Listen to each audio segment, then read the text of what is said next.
तोंडाला चव नाही, काहीतरी चमचमीत खावंसं वाटतंय. अहो मग वाट कसली बघताय? मस्त असे अंडा करी करूया. अगदी आज छान असा अंडा मसाला. तर बघा, छान असे अंडे उकडून घ्यायची आणि मस्त असा अंडा मसाला करायचा. त्याचबरोबर चुलीवर केलेली बाजरीची भाकरी आणि चुलीच्या निखाऱ्यावरतीच भाजलेला पापड आणि का थोडीशी तोंडी लावायला लसणाची चटणी लाल आणि त्याचबरोबर कांदा. छान आहे ना कॉम्बिनेशन. तर बघा, आपण ना हे 5 अंडे घेतलेत आणि आता ही अंडे आपण चुलीवरतीच उकडून घेणार आहोत. तर मस्त असं अंडे आपण एका मातीच्याच भांड्यामध्ये छान असे उकडून घेऊ.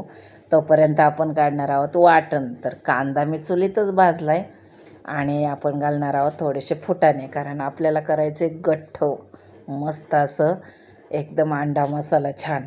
आणि ना तिथंच पाट्यावरती वाटण वाटायचं. चुलीवरचा स्वाद आणि हातानं पाट्या वाटलेल्या वाटणाचा स्वाद, हा हो, खरंच खायला असं अप्रतिम लागतं ना, खूप मस्त, एकदम छान चव येते. तर चला, बारीक असं पाट्यावरचं वाटण वाटून घेतलं मी आणि त्याचबरोबर आपली अंडी उकडली आणि मस्त अशी अंडी मी कापून घेतली. अंडी कापली म्हणजे ना त्यामध्ये जो बल असतो ना, बिल त्याचं, तर त्याचा अर्क हा आपल्या रश्शा भाजीमध्ये उतरतो. तर मग वाटण झालं आणि अंडी उकडून झाली. आता आपल्याला द्यायची फोडणी. फोडणी द्यायची आणि चला, मातीचं भांडं असल्यामुळं त्याला जाळ पण जास्त चालत नाही आणि लय कमी पण नाही. तर बघा, आता मी ना मसाला हळद टाकून घेतली आणि हे पाट्यावर वाटलेलं वाटण छान असं परतून घेणार. पूर्वीला लोक असं मातीच्या भांड्यामध्ये करायची आणि ते चुलीवर तेच असायचं. तेव्हा गॅसच नव्हते, तर खूप छान लागायचं ते खाणं. आणि आत्तासुद्धा हे पारंपरिक खाणं परत आलेलं आहे. तर चला, मी ना कुठल्याही नॉनव्हेजच्या भाजीला जिरं मोहरी टाकत नाही. तर चला, मी अंड्याला काही टाकलं नाही, फक्त हळद आणि घरचा मसाला टाकला आहे आणि माझा मसाला खूप छान झालेला आहे. त्यामुळं ना मी दुसरा कसलाही मसाला मिक्स करत नाही, कारण मी त्यामध्ये ना खडे मसाले भरपूर घातलेत. तर आपल्याला ना तरी न करता छान असा मसाला करायचा आहे, म्हणजे गठ्ठ मोठं. तर बघा, मस्त असा आपण करणार आहोत मसाला.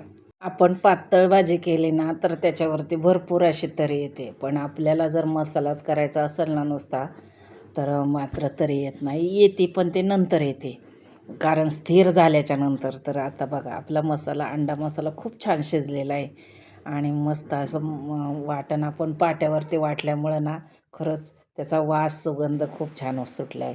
आणि आता आपण ना ते खाली उतरून घेऊया, कारण आपल्याला करायच्या चुलीवरतीच भाकरी. तर बघा, मी खाली उतरून ठेवल्याच्या नंतर त्याला अजून उकळ्या येतात आणि ना छान अशी तरी येणार ते स्थिर झाल्याच्या नंतर. तर चला, तोपर्यंत ना मी करते बाजरीच्या भाकरी. आणि ना आमच्याकडे ज्वारीपेक्षा बाजरीच खूप आवडते आणि आम्ही ज्वारीच्या न खाता बाजरीच्या भाकरी खातो. कधीतरी ज्वारीच्या पण असतात, पण ना पचायला ज्वारीच हलकी असते, पण बाजरीची सवय झाली ना चपात्यांपेक्षा हेच जास्ती असतं. सकाळी सकाळी थोड्याशा नाश्त्याला चपात्या असतात, पण बाजरीची भाकरी ती आम्हाला खाल्ल्याशिवाय पोटच भरत नाही.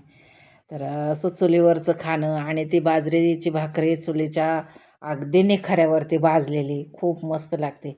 तर बऱ्याचशा महिला अशा आहेत ना, की त्या भाकरी करतात चुलीवर किंवा या गॅसवर आणि त्या तव्यातच भाजतात. ते तव्यात जर भाजले ना तर ती भाकरी खाण्याची काय मजा आहे. आपण चुलीवरती भाकरी करायच्या आणि त्या तव्यात भाजायच्या, नाही बरोबर वाटत. मग त्यापेक्षा ना असा निखारा असतो मस्त चुलीचा, म्हणजे आर पडलेला, त्याला लाकडं जर चांगली असेल ना तर खूप छान अशा बाजरीच्या भाकरी तयार होतात आपल्या.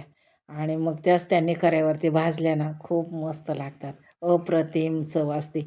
कितीतरी हॉटेलमध्ये आपण ऐकतो की चुलीवरचं जेवण, चुलीवरचं जेवण. पण आता जे हॉटेल ना चुलीवरचं जेवण देत होते ना, गॅस बंद झाल्यामुळे ना ते हॉटेलं बंद पडलेत.